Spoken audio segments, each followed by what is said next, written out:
Hello guys, welcome to RP academy. तो welcome to another day of यहाँ पर आपका industrial relations and labour law series. तो जैसा कि आप लोग जानते हैं, मैं आपको पेड लेवल कंटेंट पढ़ा रही हूँ, साथ में चीजों को एक इस तरह से डिजाइन कर कर पढ़ा रही हूँ ताकि आपको यहाँ पर आप इंटरकनेक्ट कर पाओ जो भी न्यू एक्ट्स हैं और जो न्यू कोड्स आए हैं, जहां पर ये सॉरी जो पुराने एक्ट्स हैं और ये जो पुराने एक्ट्स जब रिपील हो जाएंगे तो क्या चेंजेस आपके आएंगे। ठीक है, तो चलिए स्टार्ट करते हैं आज की क्लास के साथ में। तो आज हम लोग सबसे पहले पढ़ेंगे ट्रेड यूनियंस एक्ट के बारे में और इसके बाद में मैं आपको समझाऊंगी कि भाई एग्जैक्टली क्या क्या यहाँ पर चेंजेस आएंगे जब इंडस्ट्रियल रिलेशन कोड आपका आ जाएगा। तो ट्रेड यूनियन एक्ट की बात करते हैं। तो ये एक की पीस था इंडियन लेबर लॉ का। यहाँ पर इसका मेन पर्पस क्या है? इसका मेन पर्पस है कि एक लीगल फ्रेमवर्क हमें प्रोवाइड करना है ताकि हम रजिस्ट्रेशन कर पाए हमारे ट्रेड यूनियंस का। अब एक बार ये ट्रेड यूनियंस हमारी रजिस्टर हो जाती हैं, इसके बाद में यूनियन को क्या मिल जाएगी? एक फॉर्मल लीगल आइडेंटिटी यहाँ पर मिल जाएगी। एंड यहाँ पर इसके बाद में आप देखेंगे कि कुछ सर्टेन राइट्स, इम्यूनिटीज और रिस्पॉन्सिबिलिटीज मिल जाती हैं। जैसे कि यहाँ पर इम्यूनिटीज किससे चाहिए आपको? ऑफ कोर्स गवर्नमेंट से चाहिए। जॉब से निकाल ना दिया जाए कि भाई हमने ट्रेड यूनियन फॉर्म किया, हमने अपने हक मांगे तो तुरंत हमें यहाँ पर जॉब से निकाल दिया गया। प्लस यहाँ पर इनकी कुछ रिस्पॉन्सिबिलिटीज हैं। अब ये रिस्पॉन्सिबिलिटीज किसके लिए हैं?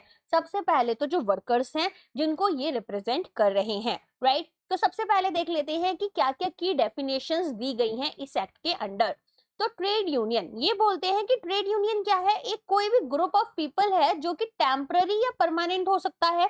ये ट्रेड यूनियन आपकी टेम्पररी ऑर्गेनाइजेशन भी हो सकती है, पार्ट ऑफ ऑर्गेनाइजेशन, या फिर परमानेंट भी हो सकती है।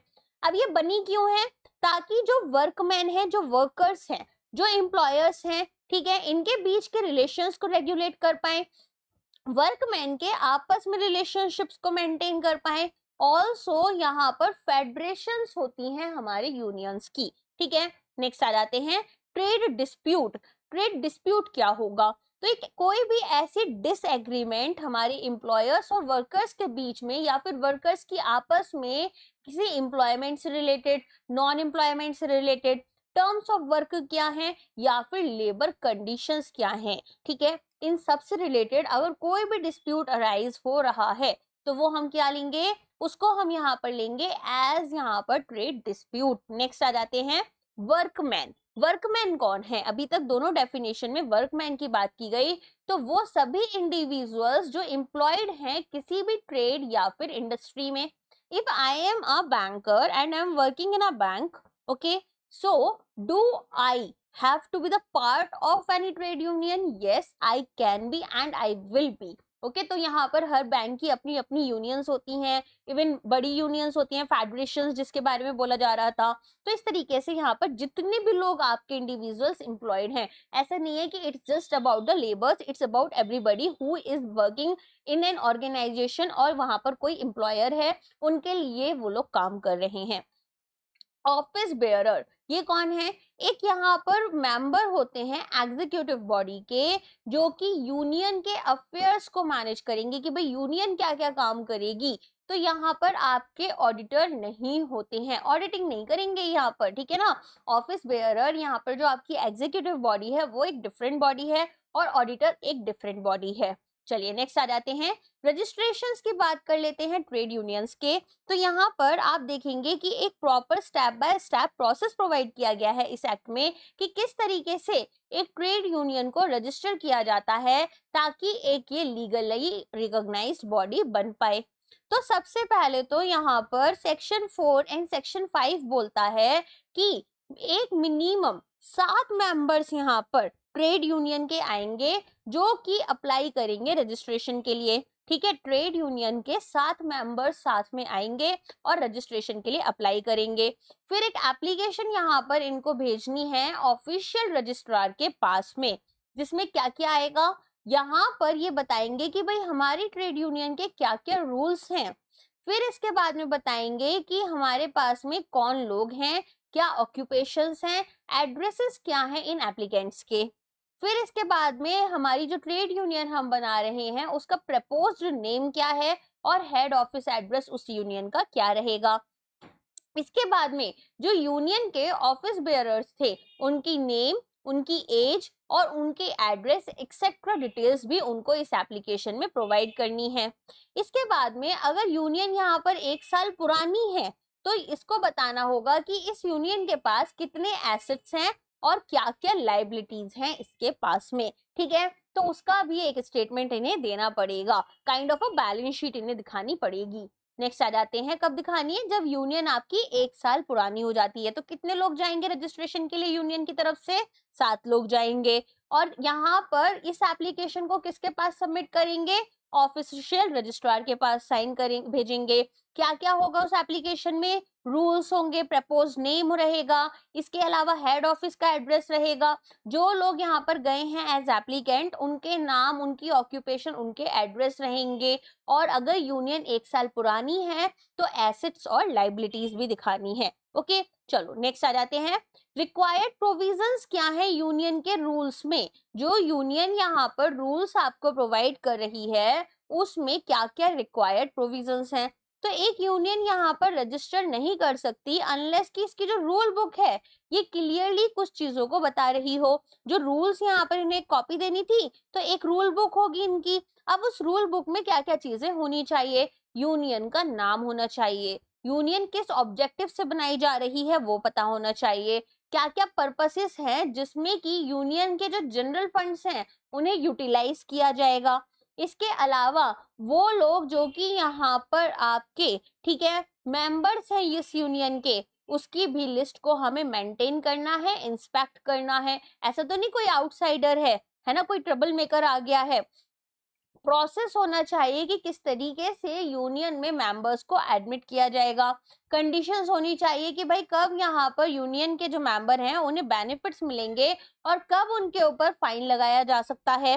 प्रोसीजर होना चाहिए कि किस तरीके से जो ऑफिस बेयरर्स हैं इनको अपॉइंट भी किया जाएगा और इनको रिमूव किया जाएगा। साथ में रूल्स होने चाहिए कि किस तरीके से यहाँ पर एनुअल ऑडिट होगी हमारे फंड्स की और उनको सेफ गार्ड किया जाएगा, उनको बचा कर रखा जाएगा। तो इतनी सभी चीजों का यहाँ पर होना जरूरी है। ओके, समझ में आ गया क्या क्या चीजें हैं। तो सबसे पहले तो नेम होना चाहिए यूनियन का, फिर उसके ऑब्जेक्टिव्स होने चाहिए, उसके बाद में किस पर्पस से ये यूनियन बनाई जा रही है और यहाँ पर किस पर्पस से इन फंड्स को यूज किया जाएगा। इसके अलावा यहाँ पर लिस्ट होनी चाहिए उन मेंबर्स की और उनका जो लिस्ट है मेंबर्स की उसको मेंटेन एंड इंस्पेक्ट करने के बाद में साथ में ये भी देखा जाएगा कि किस तरीके से मेंबर्स को एडमिट किया गया, क्या क्या बेनिफिट्स वो रिसीव कर सकते हैं और क्या वो उनको फाइन किया जा सकता है। साथ में यहाँ पर ये भी देखा जाएगा कि क्या प्रोसीजर रहेगा ऑफिस बेयरर्स को यहाँ पर रिमूव करने के लिए या अपॉइंट करने के लिए। एंड यहाँ पर हमें देखना है कि क्या प्रोसेस है, अगर यूनियन को डिसॉल्व करना रहा तो किस प्रोसीजर को हमें अप्लाई करना होगा, फॉलो करना होगा। ओके, नेक्स्ट आ जाते हैं रजिस्ट्रेशन प्रोसेस सेक्शन 7, 8 एंड 9 के अंडर।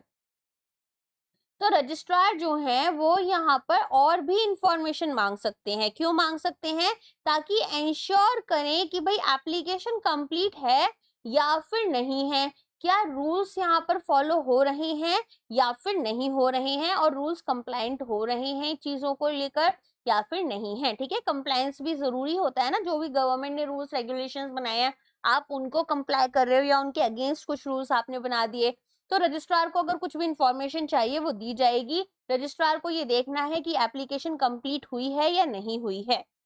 रजिस्ट्रार यहाँ पर रिफ्यूज कर देंगे एक नेम अगर वो आइडेंटिकल है या फिर टू सिमिलर है किसी एग्जिस्टिंग रजिस्टर्ड यूनियन के। ठीक है, वो जो रीबॉक और रीबुक वाला डिफरेंस होता है ना, यहाँ पर वही है कि अगर ऐसा कोई नेम है जो कि बहुत सिमिलर है तो आपका क्या होगा, फिर रजिस्ट्रार बोलेंगे कि नहीं नहीं ये तो कंफ्यूजन क्रिएट करेगा, आप कोई नया नाम और ढंग का नाम लेकर आओ जो कि यहाँ पर पहले से एग्जिस्ट नहीं करता। अच्छा, अब जब जैसे ही रजिस्ट्रार यहाँ पर सेटिस्फाइड है कि भाई सब चीजें सही हैं, वो ट्रेड यूनियन को ऑफिशियली रजिस्टर करेंगे और एक सर्टिफिकेशन ऑफ रजिस्ट्रेशन भी प्रोवाइड करेंगे। अब ये जो सर्टिफिकेट है ये कंक्लूसिव एविडेंस है यहाँ पर कि यूनियन जो है वो प्रॉपरली रजिस्टर हो चुकी है under the trade union act 1926। आगे समझ में, चलो अब यहाँ पर इन्होंने बोला था कि अगर यहाँ पर आपका यूनियन जो है वो डिसॉल्व होगा तब आपको प्रोसेस बताना है। लेकिन मान लो रजिस्ट्रेशन ही कैंसिल करना पड़ा हमें, तो वो कब किया जा सकता है? तो रजिस्ट्रार यहाँ पर विड्रॉ कर सकते हैं या फिर रजिस्ट्रेशन को कैंसिल कर सकते हैं, जब या तो आपकी खुद की यूनियन ही अप्लाई कर रही है कैंसिलेशन के लिए, या फिर फ्रॉड या गलती से आपने रजिस्ट्रेशन को ऑब्टेन किया, या यूनियन अब एग्जिस्ट ही नहीं करती। ठीक है, तो यूनियन जो है वो विलफुली अगर कोई भी प्रोविजन एक्ट का वायलेट कर रही है, जानकर कर रही है, इंटेंशनली कर रही है, तो भी यहाँ पर उनको एक फॉर्मल नोटिस दिया जाएगा और इसके बाद में इनका रजिस्ट्रेशन कैंसिल किया जा सकता है। इसके अलावा जो रजिस्ट्रार हैं उनको बोला गया है कि सुनो भाई, तुमको ना 2 महीने का एटलीस्ट रिटन नोटिस देना होगा यूनियन को, जब आप इसको कैंसिल करने वाले हो इसके रजिस्ट्रेशन को, अनलेस की जो कैंसिलेशन है ये यूनियन ने ही यहाँ पर रिक्वेस्ट किया। यूनियन अगर बोलती है कि भाई मेरे को ना अब यहाँ पर एग्जिस्ट नहीं करना है, कैंसिल कर दो मेरा रजिस्ट्रेशन, कोई बात नहीं। अगर लेकिन यहाँ पर रजिस्ट्रार को लगा कि ओके इन्होंने तो इस प्रोविजन को एक्ट के फॉलो नहीं किया, इनके रजिस्ट्रेशन को कैंसिल करना है, तो ऐसे में यहाँ पर रजिस्ट्रार को पहले 2 महीने पहले एटलीस्ट एक एप्लीकेशन, एक नोटिस देना होगा कि हम इस तरीके से आपकी यूनियन को यहाँ पर इसके रजिस्ट्रेशन को कैंसिल कर रहे हैं। अब आ जाते हैं लीगल स्टेटस और कॉन्सिक्वेंसेस क्या होते हैं रजिस्ट्रेशन के। तो एक बार एक ट्रेड यूनियन रजिस्टर हो गई तो इसके बाद में क्या होगा, ये केवल एक इनफॉर्मल ग्रुप की तरह नहीं रहेगी, रेदर यहाँ पर एक डिस्टिंक्ट लीगल पर्सनालिटी और स्टेटस इसको मिल जाएगा। ठीक है, अब बात आती है कि मान लो यहाँ पर अपील करनी पड़ गई। ठीक है, तो अगर रजिस्ट्रार रिफ्यूज कर देते हैं कि भाई हमें नहीं रजिस्टर करनी एक यूनियन, या फिर कैंसिल कर रहे हैं इसके रजिस्ट्रेशन को, तो यहाँ पर जो एग्रीव्ड पार्टी कौन सी होगी, ट्रेड यूनियन खुद होगी, तो ये यहाँ पर राइट टू अपील रखते हैं। तो कहाँ अपील करने जाएंगे ये, यूनियन का जो हेड ऑफिस है, ठीक है, वो कहाँ पर है, अगर प्रेसिडेंसी टाउन में है जैसे कि कोलकाता, मुंबई या चेन्नई में, तो अपील डायरेक्टली हाई कोर्ट के पास करेंगे।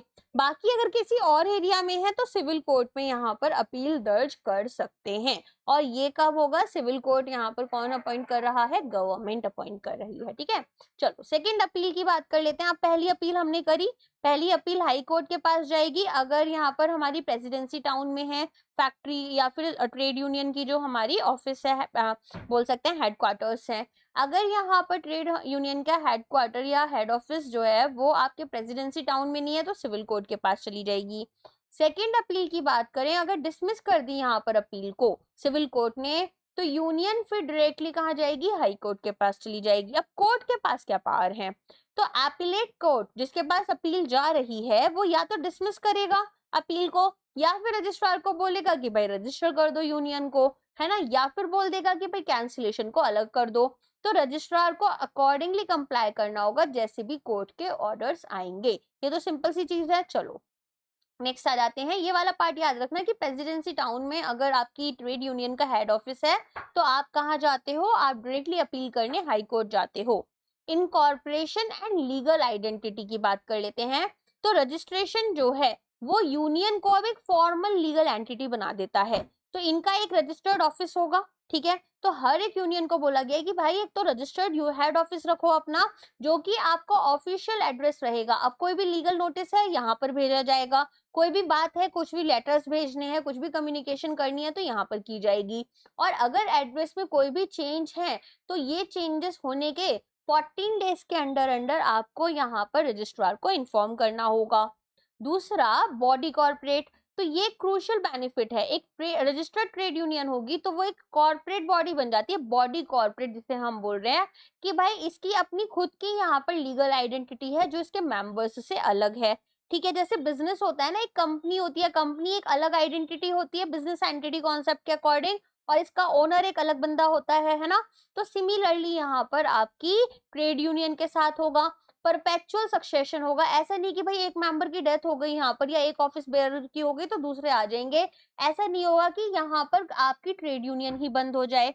तो अगर यहाँ पर मेंबर्स चेंज हो जाते हैं या फिर डेथ हो जाती है या कुछ भी हो जाता है तो ऐसी सिचुएशन में भी यूनियन चलती रहेगी, और यूनियन अपने खुद के यहाँ पर एसेट्स होल्ड कर सकती है, ओन कर सकती है, और साथ में प्रॉपर्टीज को भी, तो मूवेबल और इमूवेबल दोनों ही एसेट्स ही अपने नाम में रख सकती है, कॉन्ट्रैक्ट्स में एंटर कर सकती है, साथ में जैसे कोई कंपनी होती है जिसको हम सू कर सकते हैं, और यहाँ पर इस कंपनी को यहाँ क्या है, ये कंपनी भी सू हो सकती है और कंपनी सू भी कर सकती है किसी पर्सन को, सिमिलरली यहाँ पर भी होगा। ओके, ये वाला पार्ट समझना है तो एक बार कॉमर्स एंड अकाउंटेंसी वाला वीडियो देख लेना, वहां मैंने बहुत अच्छे से समझाया हुआ है कि कॉर्पोरेट कंपनी जो होती है आर्टिफिशियल पर्सन, वो किस तरह से वर्क करती है।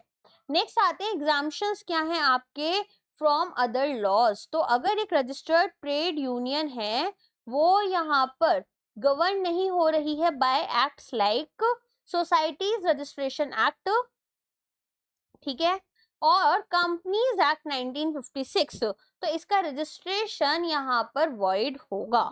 ओके, तो यहाँ पर ये क्या बोल रहे हैं कि एक रजिस्टर्ड ट्रेड यूनियन जो है वो यहाँ पर किससे गवर्न नहीं हो रही है, by acts like the societies registration act और द कंपनीज एक्ट 1956, तो इसका registration under any of these laws is void.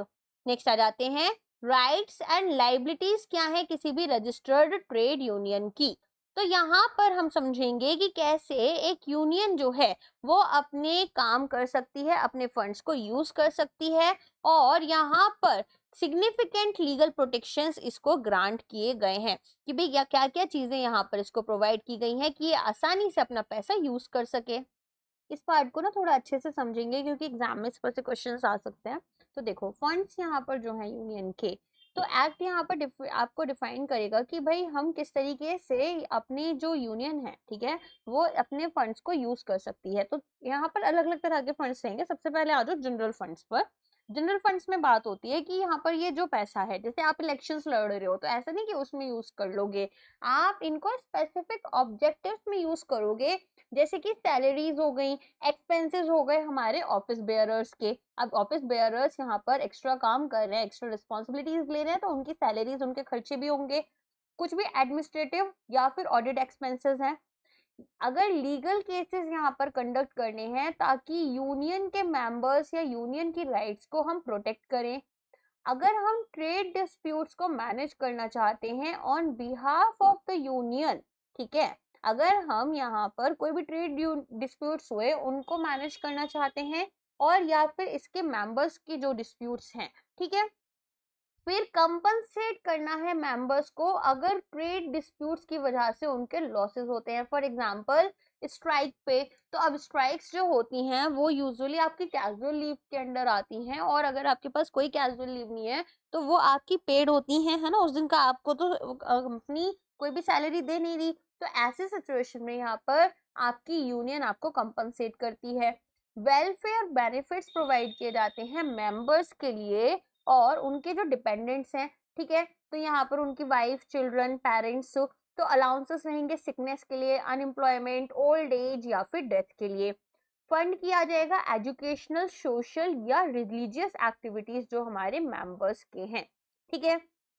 अब यहाँ पर आपने कोई भी पॉलिटिकल पर्पस नहीं देखा होगा, जनरल पर्पसेस हैं, जैसे कि सैलरीज हो गए, एडमिनिस्ट्रेटिव चार्जेस हो गए, लीगल डिस्प्यूट्स अगर कुछ आ रहे हैं तो केसेस वगैरह में वकीलों का खर्चा होता है, अलग अलग हियरिंग्स में चेंजेस होते हैं, केस आपके पैसे जाते हैं, तो वो सारी चीजें देखी जाएंगी।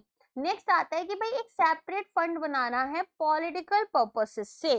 तो सेक्शन 16 जो है ये बात करता है कि एक यूनियन जो है वो यहाँ पर चूज करेगी कि किस तरीके से एक सेपरेट फंड इसको बनाना है ताकि पॉलिटिकल एक्टिविटीज कंडक्ट कर पाए। तो हम देखेंगे कि पर्पस क्या है। इस फंड को हम यूज कर रहे हैं जैसे कि यहाँ पर हमारे इलेक्शन एक्सपेंसेस हो गए कैंडिडेट्स के, या फिर पॉलिटिकल मीटिंग्स हमको होल्ड करनी है, ठीक है, या यहाँ पर डिस्ट्रीब्यूट करना है पॉलिटिकल लिटरेचर।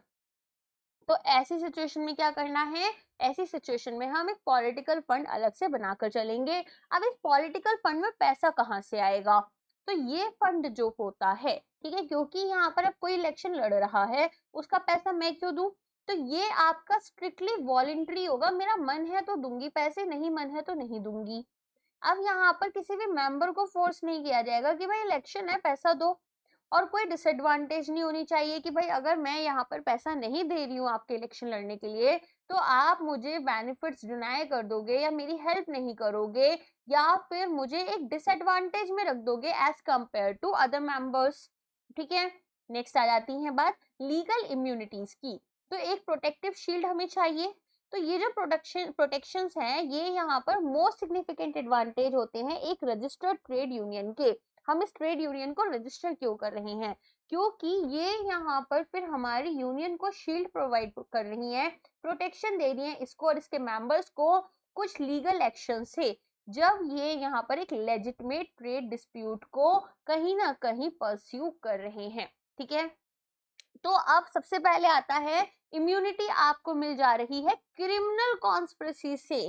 तो कोई भी ऑफिस बेयरर या इसके मेंबर्स को हम प्रोसिक्यूट नहीं करेंगे क्रिमिनल कॉन्स्पिरेसी के अंडर। तो आपका आईपीसी सेक्शन 120 बी, ठीक है, इसके अंडर यहाँ पर आपको ऐसा नहीं है कि एक क्रिमिनल मान लिया जाएगा अगर कोई एग्रीमेंट यहाँ पर हो रही है, ताकि यहाँ पर हम क्या कर रहे हैं, एक लेजिटिमेट यूनियन ऑब्जेक्टिव को अचीव करना चाहते हैं।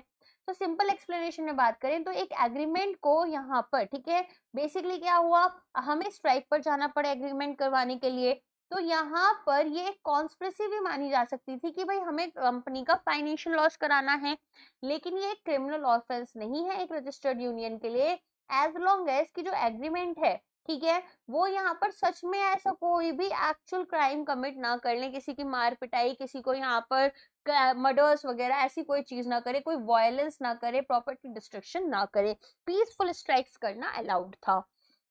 नेक्स्ट है इम्यूनिटी आपको सिविल सूट से मिल जाती है। तो यहाँ पर पावरफुल प्रोटेक्शन आपको मिल रहा है। एक रजिस्टर्ड यूनियन जो है, इसके ऑफिस बेयरर्स और इसके मेंबर्स, ठीक है, वो यहाँ पर सिविल कोर्ट में सू नहीं किए जाएंगे for any act done in furtherance of trade dispute on grounds that it, ऐसे कोई भी यहाँ पर इन्होंने मान लो कोई ऐसा एक्ट किया है जो कि अपना अचीव करने के लिए गोल को, या फिर यहाँ पर कोई ट्रेड डिस्प्यूट थी जिसकी वजह से उन्होंने कोई एक्ट किया है। अब वो क्या क्या हो सकता है यहाँ पर, कि भाई मान लो किसी को यहाँ इंड्यूस किया कि आप अपने एम्प्लॉयमेंट कॉन्ट्रैक्ट को ब्रेक कर दो, फॉर एग्जाम्पल यहाँ पर आप स्ट्राइक कर लो, इंटरफेयर कर लो ट्रेड के साथ में बिजनेस या एम्प्लॉयमेंट ऑफ अनदर पर्सन। तो ऐसा भी नहीं होना चाहिए कि आप किसी और की ट्रेड, बिजनेस या एम्प्लॉयमेंट में यहाँ पर इंटरफेयर कर रहे हो। फर्दर मोर यूनियन जो है वो एज अ होल लायबल नहीं होगी अगर कोई भी एजेंट यहाँ पर, ठीक है, कोई एक रॉन्गफुल एक्ट कर रहा है ड्यूरिंग अ ट्रेड डिस्प्यूट। हम तो अच्छे से बैठे हुए थे, एक बहुत ही एग्रेसिव पर्सन था, उनको पता नहीं अचानक से क्या हुआ, उन्होंने मार पिटाई शुरू कर दी, तो ऐसा नहीं कि पूरी यूनियन को उठाया और जेल में डाल दिया। अगर यहाँ पर ये प्रूव हो जाता है कि जो एजेंट हैं उन्होंने बिना किसी नॉलेज के और यहाँ पर बिना किसी इंस्ट्रक्शन के यूनियन के या यूनियन की एग्जीक्यूटिव बॉडी के ये एक्शंस लिए हैं, तो फिर हम ट्रेड यूनियन को यहाँ पर रिस्पॉन्सिबल नहीं ठहराएंगे, जिसकी हरकत है उसी को पनिश किया जाएगा, बाकी सबको नहीं। नेक्स्ट आ जाता है कि इंटरनल गवर्नेंस कैसे चलेगी और मेंबर्स की राइट्स क्या हैं। तो यहाँ पर हम देखेंगे कि इंटरनल रूल्स कैसे होने चाहिए एक यूनियन के, क्या इसके मेंबर्स की राइट्स और क्वालिफिकेशंस होनी चाहिए। तो सबसे पहले एनफोर्सिएबिलिटी की बात कर लेते हैं एग्रीमेंट्स की। तो कोई भी एग्रीमेंट यहाँ पर हमारे मेंबर्स में, जो रजिस्टर्ड ट्रेड यूनियन है उनके मेंबर्स की यहाँ पर जो भी एग्रीमेंट हो रही है वो इलीगल या वॉइड नहीं होगी, जस्ट बिकॉज कि इसके जो ऑब्जेक्टिव्स हैं वो यहाँ पर रिस्ट्रेंट ऑफ ट्रेड माने जा रहे हैं। ऐसा ना हो, अब यहाँ पर मुझे लगता है एज एन एम्प्लॉयर कि ये जो एक्ट लिखा हुआ है, ये जो चीज अगर होने की, तो ये तो यहाँ पर काम को रोक देगी, ये काम को रुकवाने के लिए है। तो इसका ये मतलब नहीं है कि यहाँ पर हमारी जो एग्रीमेंट हुई थी हमारी रजिस्टर्ड ट्रेड यूनियन के मेंबर्स की, उसको ही हम सीधे नल वॉइड कुछ भी बोल दें। एग्रीमेंट जैसे कि यहाँ पर मेंबर्स डिसाइड करें कि भाई हम नहीं काम करेंगे बिलो अ सर्टेन वेज, या फिर हम यहाँ पर काम नहीं करेंगे नॉन यूनियन मेंबर्स के लिए, वो लीगली वैलिड है। लिमिटेशन क्या है, एक कोर्ट जो है वो यहाँ पर एक लॉ सूट अगर यहाँ पर भी कोई भी आता है तो उसको एंटरटेन नहीं करेगी कि भाई सच एन एग्रीमेंट को आप यहाँ पर डायरेक्टली एनफोर्स करो, या फिर आप डैमेजेस क्लेम नहीं कर सकते हैं अगर इस एग्रीमेंट को तोड़ा गया, इसके मेंबर्स ने इस एग्रीमेंट को फॉलो नहीं किया, वो उस ब्लो वेजेस के नीचे भी काम करने लग गए, तो ऐसा नहीं है कि आप कोर्ट चले जाओगे। एग्रीमेंट लीगली रिकॉग्नाइज्ड है लेकिन एनफोर्सेबल बाय कोर्ट नहीं है। हम मान रहे हैं लीगली रिकॉग्नाइज करें, लेकिन अब आप ऐसी बातों के लिए कोर्ट नहीं जा सकते हो। ट्रांसपेरेंसी की और मेंबरशिप रूल्स की बात कर लेते हैं। तो सबसे पहले आता है राइट टू इंस्पेक्ट बुक्स। तो अभी तक हमने बहुत बार ऑडिट वर्ड पढ़ा इस एक्ट में। ऑडिटिंग में क्या होता है, इंस्पेक्शन होता है बुक्स का। तो जितने भी मेंबर्स हैं और ऑफिस बेयरर्स हैं, ठीक है, ये यहाँ पर इंस्पेक्शन कर सकते हैं यूनियन के अकाउंट बुक्स का, या फिर जो मेंबर्स की लिस्ट है, ठीक है, किसी भी स्पेसिफाइड टाइम में यूनियन के रूल्स में। अब यहाँ पर राइट्स मिलती हैं माइनर्स के लिए इन मेंबरशिप। तो कोई भी पर्सन जिसकी उम्र 15 साल या उससे ज्यादा है, वो किसी भी रजिस्टर्ड ट्रेड यूनियन का मेंबर बन सकता है, और उनको वो सभी राइट्स मिलेंगी जो कि बाकी मेंबर्स को दी जा रही हैं। अब बात करते हैं कि अगर यहाँ पर ऑफिस बेयरर्स हैं तो वो कब डिस्क्वालीफाई होते हैं। देखो, इंडिया में वर्किंग एज पॉपुलेशन कितनी है, 15 साल है। लेकिन अगर यहाँ पर आप 18 साल के नहीं हुए हो तो आप वोट दे सकते हो, नहीं दे सकते हो। तो सिमिलरली अगर आप एक ऑफिस बेयरर बनना चाहते हो एक ट्रेड यूनियन में, तो यहाँ पर आपकी उम्र कम से कम 18 साल या उससे ज्यादा होनी चाहिए। अच्छा, इसके अलावा यहाँ पर आप किसी भी ऐसे केस में, ऐसे ऑफेंस में कन्विक्टेड नहीं पाए जाने चाहिए जहां पर मॉरल टर्प्यूट्यूड देखा गया है या फिर जेल हुई है, ठीक है। ऑल्सो यहाँ पर एक थोड़ा सा रिलीफ दिया गया है कि अगर इस बात को हुए हुए कि भाई आपको जेल हुई थी और आप जेल से आ गए हो और इस बात को हुए 5 साल हो गए हैं, तो कोई बात नहीं है, अनलेस कि भाई 5 इयर्स पास हो चुके हैं आपके रिलीज से। देन कॉम्पोजिशन की बात कर लेते हैं एग्जीक्यूटिव बॉडी की। तो एटलीस्ट यहाँ पर हाफ मेंबर्स जो हैं, ठीक है, टोटल ऑफिस बेयरर में से वो लोग होने चाहिए जो एक्चुअली एम्प्लॉयड या एंगेज्ड हैं इस सिमिलर इंडस्ट्री में एंड यूनियन के साथ में कनेक्टेड हैं। गवर्नमेंट यहाँ पर एग्जाम्पशंस दे सकती है इन रूल के लिए अगर कोई स्पेसिफिक यूनियंस हैं, ठीक है। तो यहाँ पर आपके साथ में ऐसा नहीं है कि आप कोई भी लोग, 10 लोग थे ऑफिस बेयरर्स, 10 में से 10 इस कंपनी में या इस इंडस्ट्री में काम ही नहीं कर रहे थे, ऐसा नहीं होना चाहिए। स्ट्रक्चरल चेंजेस की बात कर लेते हैं यूनियन में। तो ये कुछ क्लियर प्रोसीजर्स प्रोवाइड करती है एक्ट कि भाई एक यूनियन में, ताकि इसके नाम को यहाँ पर हमें चेंज करना है या यूनियन मर्ज हो रही है दूसरे यूनियंस के साथ में या डिसॉल्व हो रही है। तो सबसे पहले चेंज ऑफ नेम की बात करते हैं। तो यहाँ पर यूनियन अपने नाम को बदल सकती है, लेकिन कम से कम इसके जो मेंबर्स हैं उनमें से 2/3 मेंबर्स अपना कंसेंट देंगे कि भाई हमें कोई आपत्ति नहीं है। प्रोसीजर क्या रहेगा कि एक रिटन नोटिस दिया जाएगा अपने नाम चेंज का, और यहाँ सेक्रेटरी साथ में 7 मेंबर्स इस नोटिस को भेजेंगे रजिस्ट्रार के पास में। फिर आपका नाम जो है वो बदल जाएगा, लेकिन ऐसा नहीं है कि यूनियन की राइट्स बदली जा रही हैं, ऑब्लिगेशंस या फिर कोई लीगल प्रोसीडिंग्स अगर चल रही हैं, ठीक है। यूनियन यहाँ पर सेम रहेगा, बस नाम बदल जाएगा, ठीक है। इट इज लाइक कि अंदर का जो हमारे पास में प्रोडक्ट है उसके अंदर जो भी सामान था वो सब सेम है, बॉक्स वगैरह हमारा सब सेम है, बस और बस यहाँ पर पैकेजिंग बदल गई है।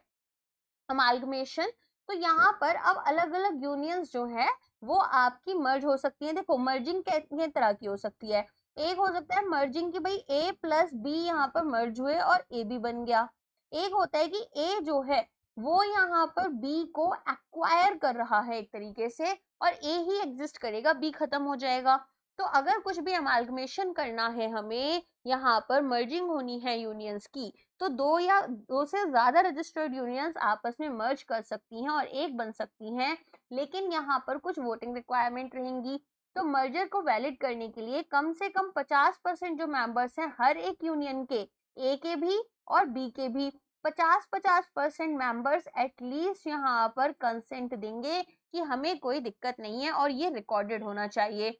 अब जितनी वोट्स हमारी रिकॉर्ड हुई हैं, एटलीस्ट 50% लोगों को एटलीस्ट वोटिंग करनी होगी, और कम से कम इन 50% में, मान लो 100 लोग थे यूनियन में, अब 100 लोगों में यहाँ पर 50 लोगों ने अपनी वोटिंग की, और इसमें 50 में भी कम से कम आपके 60% लोग इस यूनियन की मर्जिंग में यहाँ पर क्या कहेंगे, अपना कंसेंट दे रहे होंगे। तो एटलीस्ट 30 मेंबर्स ऐसे रहे जो अपना कंसेंट दे रहे हैं, राइट। तो प्रोसीजर क्या रहेगा, एक नोटिस भेजा जाएगा अमालगमेशन का, जिसको सेक्रेटरी और अगेन 7 मेंबर्स यहाँ पर आपके साइन करेंगे। 7 वाला नंबर याद रख लेना इसमें एक्ट को याद करने के लिए, हर एक पार्टिसिपेटिंग यूनियन के, जो कि हम अपने रजिस्ट्रार को भेज रहे हैं। अमालगमेशन जो है वो नेगेटिवली अफेक्ट नहीं कर रहा है किसी भी राइट्स को हमारी ओरिजिनल यूनियंस के या फिर उनके क्रेडिटर्स के।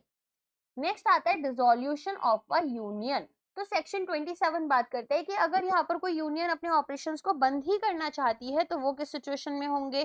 तो सबसे पहले जो एक रजिस्टर्ड यूनियन है, जब वो डिसॉल्व होगी तो यहाँ पर सेक्रेटरी और 7 मेंबर्स नोटिस भेजेंगे यहाँ पर रजिस्ट्रार के पास 14 डेज के अंडर।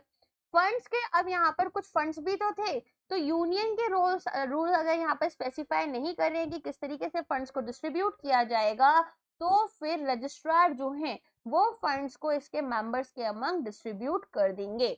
नेक्स्ट आता है क्या क्या एडमिनिस्ट्रेटिव ड्यूटीज और कंप्लायंसेस हैं जो कि फॉलो करने हैं।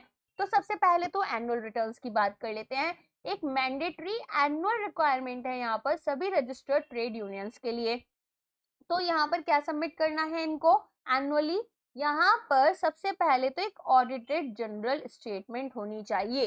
क्या क्या यहाँ पर इसकी रिसिप्ट्स है। रिसिप्ट्स क्या होती हैं, जहां जहां से पैसा आ रहा है, क्या क्या खर्चे हुए, एक्सपेंडिचर्स, कितने एसेट्स हैं आपके पास में और क्या क्या लाइबिलिटीज हैं, ताकि यहाँ पर आपको पूरी की पूरी फाइनेंशियल स्टेटमेंट्स तैयार हो गई। जैसे प्रॉफिट एंड लॉस अकाउंट होता है, वो आपकी इनकम और खर्चे की बात करते हैं, एक्सपेंसेस की। बैलेंस शीट आपके एसेट्स एंड लाइबिलिटीज की। तो वही 4 चीजें आपकी यहाँ पर जा रही हैं और वो कब तक प्रोवाइड करनी है, 31 दिसंबर तक। साथ में एक स्टेटमेंट यहाँ पर होगी जो कि चेंजेस अगर आपके ऑफिस बेयरर्स में कुछ भी हो रहे हैं, यहाँ पर किसी को रिप्लेस किया गया है, तो पूरे साल में जो भी चेंजेस हुए वो भी आपको बताने हैं। और यूनियन के रूल की एक कॉपी जो भी करेक्टेड अप टू डेट है। अब यूनियन के रूल्स में चेंजेस हो सकते हैं, तो फाइनली जो भी अभी 31 दिसंबर तक जो भी फाइनल रूल्स हैं आपके, वही आपको उसकी एक कॉपी प्रोवाइड करनी होगी। इंस्पेक्शन, तो रजिस्ट्रार जो है उनके पास एक पावर दी गई है कि वो यूनियन के बुक्स को यहाँ पर इंस्पेक्ट करेंगे, रजिस्टर्स को इंस्पेक्ट करेंगे और जो भी डॉक्यूमेंट्स हैं, ठीक है, ताकि इंफॉर्मेशन एनुअल रिटर्न्स में प्रोवाइड की गई वेरीफाई कर पाए। अब रजिस्ट्रार को हमने कुछ गड़बड़ भी तो अपनी इंफॉर्मेशन दे रखी होगी, तो ऐसे में यहाँ पर रजिस्ट्रार इंस्पेक्शन करेंगे और चेक करेंगे कि क्या सारी इंफॉर्मेशन सही है या कुछ गड़बड़ घोटाला तो नहीं हुआ है। ओके, चलो नेक्स्ट आ जाते हैं चैप्टर 4 पर, जो कि बात करता है रेगुलेशंस की। तो यहाँ पर हम देखेंगे कि गवर्नमेंट जो है अथॉरिटीज दे रही है कि हम डिटेल्ड रूल्स बना सकते हैं ताकि ये जो एक्ट है ये इफेक्टिवली फंक्शन करे। तो अब यहाँ पर रेगुलेशंस बनाएगा कौन, ये भी तो इम्पोर्टेंट है। तो एप्रोप्रिएट गवर्नमेंट या तो सेंट्रल हो सकती है या तो स्टेट गवर्नमेंट हो सकती है, उनको यहाँ पर एम्पावर किया गया कि आप रेगुलेशंस बनाओ और इम्प्लीमेंट करो जो भी प्रोविजंस हैं इस एक्ट के। अब ये जो रेगुलेशंस हैं ये स्पेसिफिक मैटर्स को कवर करते हुए चलते हैं, जैसे कि एक एग्जैक्ट मैनर और फी बताएंगे जब आपको एक ट्रेड यूनियन रजिस्टर करनी है। साथ में वो प्रोसीजर बताएंगे कि किस तरीके से यूनियन का जो रजिस्ट्रेशन है वो यहाँ पर, मान लो यूनियन ने अपना हेड ऑफिस पहले मुंबई बताया, अब वो दिल्ली में शिफ्ट करना चाहते हैं, तो अगर ट्रांसफर करना है अपने हेड ऑफिस को दूसरे स्टेट की तरफ तो क्या प्रोसीजर रहेगा। क्वालिफिकेशंस क्या होनी चाहिए, जो पर्सन यहाँ पर आपके ट्रेड यूनियन के डॉक्यूमेंट्स को ऑडिट करने वाला है, इनके स्टेटमेंट्स को, इनके अकाउंट्स को यहाँ पर ऑडिट करने वाला है। कंडीशंस और फीस यहाँ पर आपको बतानी है पब्लिक इंस्पेक्शन के लिए जो डॉक्यूमेंट्स यहाँ पर रजिस्ट्रार ने अपने पास रखी हैं। तो इस तरीके से कुछ रेगुलेशंस को भी हमें फॉलो करना होगा। पब्लिकेशन ऑफ रेगुलेशंस की बात कर लेते हैं। तो अब यहाँ पर रेगुलेशंस तो बना दी गवर्नमेंट ने, अब बनाने के बाद में सबसे पहले तो हमें क्या करना है, इन रेगुलेशंस को ट्रांसपेरेंट रखना है और एक स्पेसिफिक प्रोसीजर के थ्रू हम यहाँ पर इसकी ट्रांसपेरेंसी मेंटेन करेंगे। पहले तो रेगुलेशंस जो हैं वो आपकी एक ड्राफ्ट की तरह पब्लिश होनी चाहिए ताकि पब्लिक इंफॉर्मेशन मिल जाए इनको फाइनलाइज करने से पहले। अब पब्लिक को यहाँ पर हम पूरा का पूरा ड्राफ्ट दिखाएंगे कि भाई देखो ऐसा ऐसा हमने डिसाइड किया है, ये यहाँ पर रेगुलेशंस बनाई गई हैं। फिर एक पीरियड रहेगा 3 महीने का, कम से कम 3 महीने या उससे ज्यादा का रहना चाहिए बेसिकली, जिसमें कि पब्लिक फीडबैक देगी, ठीक है, जो भी ड्राफ्ट रेगुलेशंस हैं। और फिर एक फाइनल पब्लिकेशन आएगा जब हमारी रेगुलेशंस को पब्लिश किया जाएगा ऑफिशियल गैजेट में। इसके बाद में यहाँ पर ये सेम लीगल फोर्स रखेंगे as they were part of the act itself. तो गवर्नमेंट यहाँ पर एप्रोप्रिएट गवर्नमेंट सेंट्रल और state they have to make the regulations and after making the regulations they have to provide a draft where they will take public comments or public feedback and for that purpose they will be giving more than 3 months or 3 months, and after 3 months, that is if there is 3 months of time, then what they will do, they will finalize it and publish it in the official gazette. Okay, next आ जाते हैं chapter 4, penalties and procedure.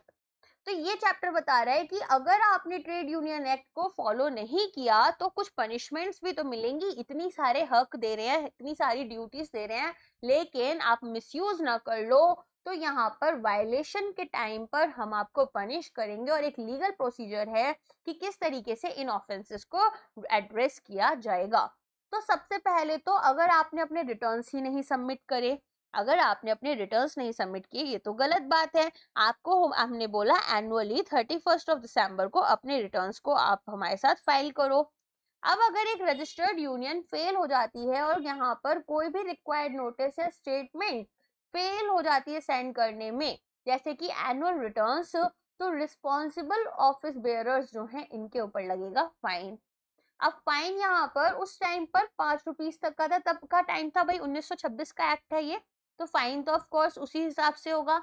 अगर default आपका continue रहा तो एक additional fine लग जाएगा 5 रुपीज पर वीक के हिसाब से, और टोटल फाइन आपका 50 रुपए से ज्यादा का नहीं होगा। विलफुली सबमिट की अगर आपने फॉल्स इंफॉर्मेशन, तो अगर कोई पर्सन यहाँ पर नोइंगली फॉल्स एंट्री कर लेते हैं अपनी एनुअल जनरल स्टेटमेंट में या फिर in the copy of rules send to the registrar, इनको पनिश किया जाएगा with the fine of up to ₹500। आपने जानबूझकर गलत इंफॉर्मेशन दी, गलत यहाँ पर स्टेटमेंट्स प्रोड्यूस की हैं, या फिर अपना जो कॉपी है रूल्स का वो गलत भेजा है रजिस्ट्रार के पास में, और रजिस्ट्रार ने जब इसको वेरीफाई किया तो फिर उनको आया गुस्सा, उन्होंने लगा दिया 500 रुपए का फाइन। ठीक है, फाइल ही नहीं किया तो 5 रुपए का था, 50 रुपए से ज्यादा नहीं लगता, लेकिन फाइल करा और उसमें धोखाधड़ी कर दी तो 500 तक का फाइन है। Supplying false information regarding unions, तो यहाँ पर एक ऑफेंस है कि अगर आप धोखा दे रहे हो किसी एक मेंबर को इंटेंशनली, या फिर एक प्रोस्पेक्टिव मेंबर जो आपको मेंबर बनना चाहते हैं उनको, कैसे, आप यहाँ पर उनको एक ऐसी डॉक्यूमेंट दे रहे हो जिसमें इनकरेक्ट रूल्स हैं, आप यहाँ पर उनको रूल्स दे रहे हो किसी अनरजिस्टर्ड यूनियन का अंडर द प्रिटेंस की भाई एक रजिस्टर्ड वन है। आपने यहाँ पर मेंबर को दिखाया कि मेंबर हमारे रूल्स तो ये वाले हैं, जबकि रूल्स कुछ और थे, अब वो बेचारे मेंबर बन गए। या फिर आप एक अनरजिस्टर्ड यूनियन थे और आपने अपने मेंबर्स को बोला कि नहीं नहीं हम तो रजिस्टर्ड है, तो यहाँ पर आपकी जो पेनल्टी है वो 200 रुपए तक लग जाएगी। लीगल प्रोसीजर्स की बात कर लेते हैं, तो यहाँ पर एक हायर लेवल कोर्ट ही, जैसे कि प्रेसिडेंसी मजिस्ट्रेट या फिर magistrate of the first class, क्या करेंगे, ऑफेंसेस ट्राई करेंगे अंडर दिस एक्ट। कौन कंप्लेंट फाइल कर सकता है, एक कोर्ट जो है, ठीक है, केवल यहाँ पर एक केस को तभी लेगा अगर एक कंप्लेंट बनी है बाय द रजिस्ट्रार या फिर रजिस्ट्रार के प्रीवियस सैंक्शंस थे, in case of supplying false information by the person who was deceived. अब ये जो मेंबर हैं इनको गलत इंफॉर्मेशन दी गई तो इन्होंने केस फाइल करा, या रजिस्ट्रार से पहले यहाँ पर जो सैंक्शंस थे। टाइम लिमिट की बात करें तो कंप्लेंट आपको 6 महीने के अंदर अंदर, जब आपको लगा कि भाई ये चीज ऑफिशियली कंफर्म हो गई कि आपके साथ ये धोखाधड़ी हुई है, तो 6 महीने के अंदर अंदर आप यहाँ पर कंप्लेंट फाइल कर दोगे। अब समझते हैं इंडस्ट्रियल रिलेशन कोड 2020 और हमारे ट्रेड यूनियन एक्ट 1926 में क्या डिफरेंस है। तो जैसा कि आप जानते हैं आईआर कोड 2020 सब्स्यूम कर लेगा अपने अंदर ट्रेड यूनियन एक्ट को, और ये एक्ट आपका रिपील हो जाएगा, बंद हो जाएगा। तो यहाँ पर कुछ की डिफरेंसेस हैं। तो सबसे पहले क्या है कि ये बोलते हैं क्वांटिटेटिव मेंबरशिप क्राइटेरिया। तो पहली बार ऐसा होगा कि जो लॉ है वो आपको बोल रही है कि आप कम से कम यहाँ पर एक ट्रेड यूनियन में कम से कम इस इंडस्ट्री में काम करने वाले 10% वर्कर आपके पास होने चाहिए, या फिर 100 वर्कर्स होने चाहिए, जो भी इन दोनों में से कम है। ठीक है, तभी आप एक ट्रेड यूनियन बना सकते हो या रजिस्टर कर सकते हो। इसके अलावा यहाँ पर 1926 एक्ट बोलता था कि ठीक है कुछ नहीं है, आप केवल 7 मेंबर्स को लेकर आओ और रजिस्ट्रेशन कर लो आकर। ठीक है, जबकि अब ऐसा नहीं होगा। फॉर्मल रिकॉग्निशन ऑफ नेगोशिएशन की आई है बात, तो यहाँ पर एक सोल नेगोशिएशन यूनियन का कॉन्सेप्ट लेकर आए गए हैं, जिसमें कि 51% यहाँ पर आपका होना चाहिए प्लस सपोर्ट, और एक नेगोशिएटिंग काउंसिल होनी चाहिए for unions with 20% plus support. तो 1926 जो था वो कंप्लीटली साइलेंट था ऐसी रिकॉग्निशन पर यूनियंस की फॉर कलेक्टिव बार्गेनिंग पर्पसेस। इसको ना मैं अलग से समझाती हूँ, ऐसे आपको समझ नहीं आएगा। देखो, पहले क्या होता था कि मल्टीपल ट्रेड यूनियंस होती थी किसी भी फैक्ट्री एस्टेब्लिशमेंट में, और वो ये बोलती थी कि भाई हम यहाँ पर अपने वर्कर्स को रिप्रेजेंट करेंगे। अब एम्प्लॉयर्स यहाँ पर कंफ्यूज थे कि भाई अगर नेगोशिएशन करनी है तो नेगोशिएशन करें किसके साथ में। तो कुछ कॉन्फ्लिक्ट्स हो जाती, कभी स्ट्राइक्स आ जाती, कभी कलेक्टिव बार्गेनिंग नहीं हो पाती थी। तो इन सारी प्रॉब्लम्स को रिजॉल्व करने के लिए जो हमारा इंडस्ट्रियल रिलेशन कोड 2020 है, वो यहाँ पर इस कॉन्सेप्ट को लेकर आया, सोल नेगोशिएटिंग यूनियन और नेगोशिएटिंग काउंसिल। तो अगर यहाँ पर कोई एक यूनियन है जो कि डोमिनेंट है, ठीक है, अगर एक ऐसी यहाँ पर यूनियन है जो कि बहुत सारी, मान लो यहाँ पर ट्रेड यूनियंस बनी, लेकिन ये पर्टिकुलर ट्रेड यूनियन जो है ये सबसे इंपॉर्टेंट है, सबसे बड़ी है, तो ये यहाँ पर डोमिनेंट हो गई। या फिर नेगोशिएशन काउंसिल बना देंगे कि भाई किसी भी यहाँ पर ट्रेड यूनियन के पास में मेजॉरिटी नहीं है।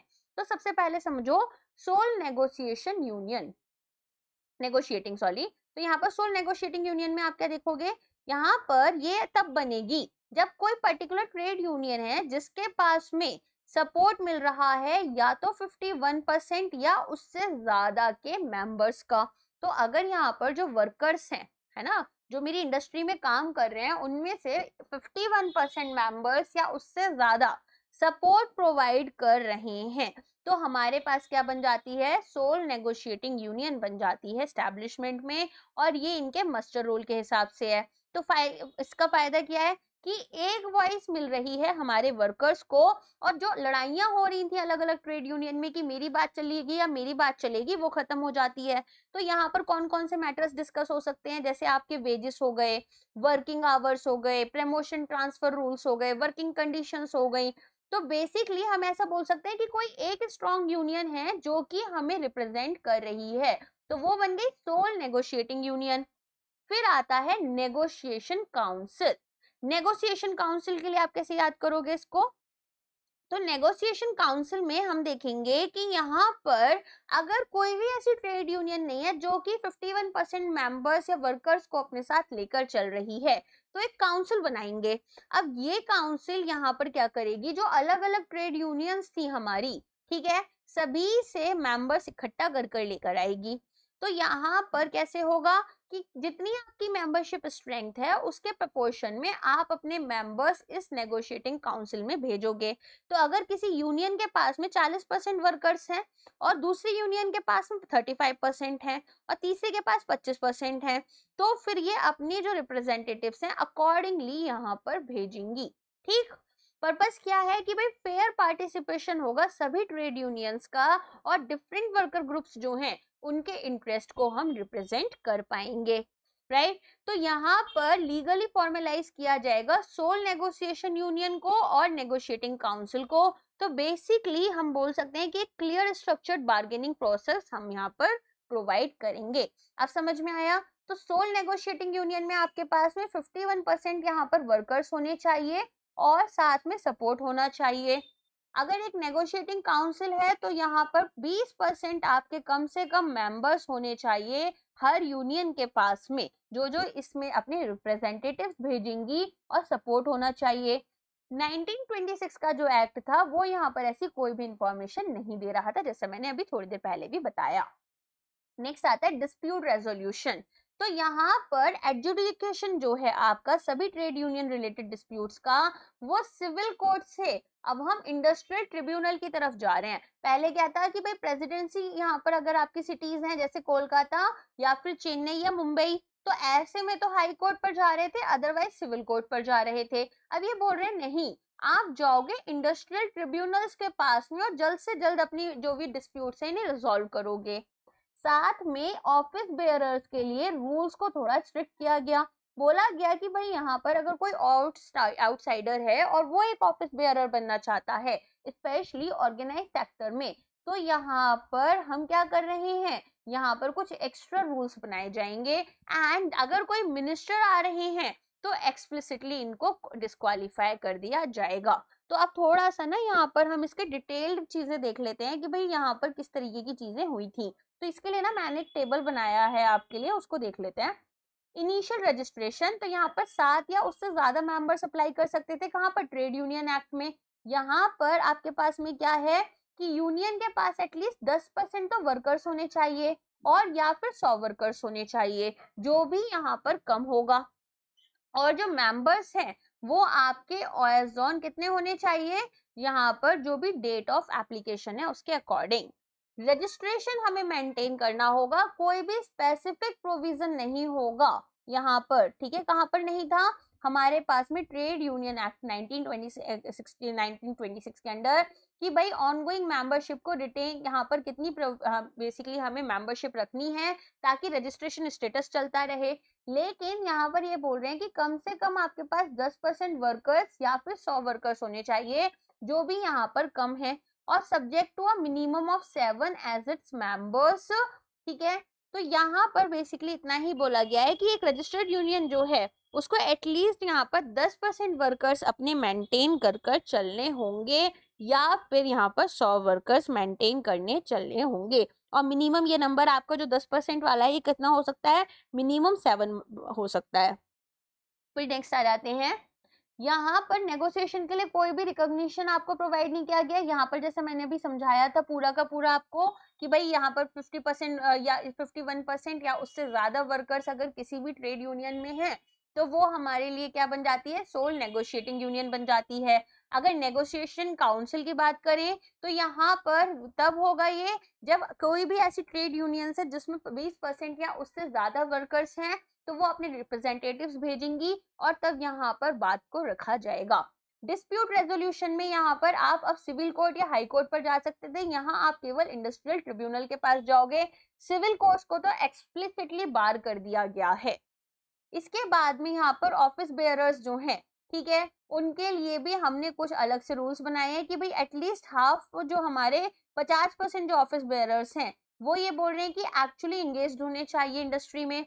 ये बोल रहे हैं कि अब यहाँ पर ये ज्यादा स्पेसिफिक है, अगर कोई अनऑर्गेनाइज सेक्टर है तो यहाँ पर कम से कम 50% लोग जो हैं वो इंडस्ट्री से होने चाहिए, और अगर ऑर्गेनाइज सेक्टर है तो सभी ऑफिस बेयरर्स हमारी इंडस्ट्री से होने चाहिए। और मैक्सिमम यहाँ पर, ठीक है, 1/3 ऑफ द टोटल या फिर 5, जो भी नंबर कम है, तो कम से कम तो यहाँ पर 1/3 आपके मेंबर्स या फिर 5 मेंबर्स आपके ऑफिस बेयरर्स यहाँ होने जो हैं वो कौन होने चाहिए? इंडस्ट्री के वर्कर्स होने चाहिए, ना कि आउटसाइडर। और यहाँ पर कम से कम 50% आपको बोला गया था, ठीक। चलिए नेक्स्ट आ जाते हैं, डिसक्वालिफिकेशन ऑफ ऑफिस बेयरर्स। तो यहाँ पर तो उनको कि भाई आपने यहाँ पर आप कोई भी मॉरल टर्पिट्यूड में हो या फिर आप जेल में हो और जेल से छूटे हो, और जेल से छूटे हुए आपको 5 साल हो गए तो कोई बात नहीं है, अदरवाइज यहाँ पर आप ऑफिस बेयरर नहीं बनोगे, ये बोला ट्रेड यूनियन एक्ट ने। ये बोलते हैं कि देखो मॉरल टर्पिट्यूड वाला क्लॉज तो चलेगा, लेकिन साथ में कोई भी मेंबर यहाँ पर काउंसिल ऑफ मिनिस्टर का, ठीक है, एक ऑफिस बेयरर नहीं हो सकता। और कोई भी पर्सन जो कि ऑफिस ऑफ प्रॉफिट यहाँ पर होल्ड करता है वो भी एक ऑफिस बेयरर नहीं हो सकता। पॉलिटिकल फंड्स की बात करें तो यहाँ पर एक सेपरेट फंड बन रहा था जिसको हम पॉलिटिकल पर्पसेस से यूज कर रहे थे, और कंट्रीब्यूशन यहाँ पर वॉलंटरी था। ये प्रोविजन यहाँ पर रिटेन किया गया है, और एक सेपरेट वॉलंटरी फंड भी बनाया गया है जिसमें सिविक और पॉलिटिकल इंटरेस्ट हमारे मेंबर्स का अलाउ किया जाएगा कि इनको भी आप प्रमोट कर सकते हो, ठीक है। एक तो आप पॉलिटिकल फंड बना रहे हो, एक ऑल्सो अलग से वॉलंटरी फंड बना रहे हो, पॉलिटिकल एंड सिविक इंटरेस्ट दोनों हमारे मेंबर्स के देखे जाएं। लीगल इम्यूनिटीज, यहाँ पर इम्यूनिटी मिल रही थी क्रिमिनल कॉन्स्पिरेसी और सिविल सूट से, यहाँ पर इम्यूनिटी आपको मिल रही है, लार्जली रिटेन की गई है इस कोड में भी। मेंबरशिप अगर माइनर्स की बात करें तो यहाँ पर आप मेंबर बन सकते थे अगर आपकी उम्र 15 साल या उससे ज्यादा है, यहाँ पर 14 साल या फिर, ठीक है, या तो आपकी एज 14 साल होनी चाहिए और आप किसी नॉन हजार्डस इंडस्ट्री में काम कर रहे हो तो आप एक मेंबर बन जाओगे। एनुअल रिटर्न्स यहाँ पर हम दिसंबर 31 को दे रहे थे, जिसमें हमें एक ऑडिटेड जनरल स्टेटमेंट अपने अकाउंट्स की प्रोवाइड करनी थी, और अगर कोई चेंजेस ऑफिस बेयरर्स में आते हैं वो बताने थे, और एक रूल की कॉपी देनी थी। यहाँ इंडस्ट्रियल रिलेशन कोड में क्या होगा, ये बोल रहे हैं कि हमारी जो एनुअल रिटर्न्स हैं, ठीक है, including audited financial statements and office bearers, ये तो हमने रिटेन कर ली बात, लेकिन रजिस्ट्रार को अब आप एक एक्सप्लिसिट पावर भी दे रहे हो कि ये जो डॉक्यूमेंट्स हैं वो इनको इंस्पेक्ट कर सकती हैं। यहाँ पर इम्प्लिसिट थी ये बात, यहाँ पर ये बात एक्सप्लिसिट कर दी गई है, ठीक है। और इसी के साथ में आपका ट्रेड यूनियन एक्ट 1926 कंप्लीट हो जाता है और आपका आईआर कोड में जो चैप्टर 3 है, ठीक है, वो भी हमारा कंप्लीट हो जाता है, which is related to trade unions act. Okay, जो ट्रेड यूनियन से रिलेटेड हमारी चीज है। अब ट्रेड यूनियंस का ना कुछ यहाँ पर बैकग्राउंड भी है कि भाई इंडिया में कौन कौन से ट्रेड यूनियंस थे, क्या क्या वो करते थे, कब फॉर्मेशन हुई, एक्सेट्रा एक्सेट्रा, वो मैं एक अलग क्लास लेकर आऊंगी और उसमें समझाऊंगी ट्रेड यूनियंस क्या कर रही हैं ट्रेड यूनियन एक्ट के अकॉर्डिंग। आई होप उतना पार्ट आपको समझ में आ गया होगा। अगर लेक्चर पसंद आया है तो लाइक करना, चैनल को सब्सक्राइब करना और शेयर करना मत भूलना। साथ में जैसा कि मैंने आपको बोला था, आप हमसे यूपीएससी ईपीएफओ का कोर्स भी परचेस कर सकते हैं, जहां पर हम आपको mock test, sectional wise test, ठीक है, इसके अलावा यहाँ पर हम आपको काफी सारे एमसीक्यूज वगैरह प्रोवाइड करते हैं, अलोंग विद आपके पीडीएफ्स आपको मिलती हैं डिटेल्ड नोट्स की एंड समराइज नोट्स की। चलिए आज के लिए बस इतना ही है, अब मुलाकात होगी नेक्स्ट लेक्चर में। Thank you so much.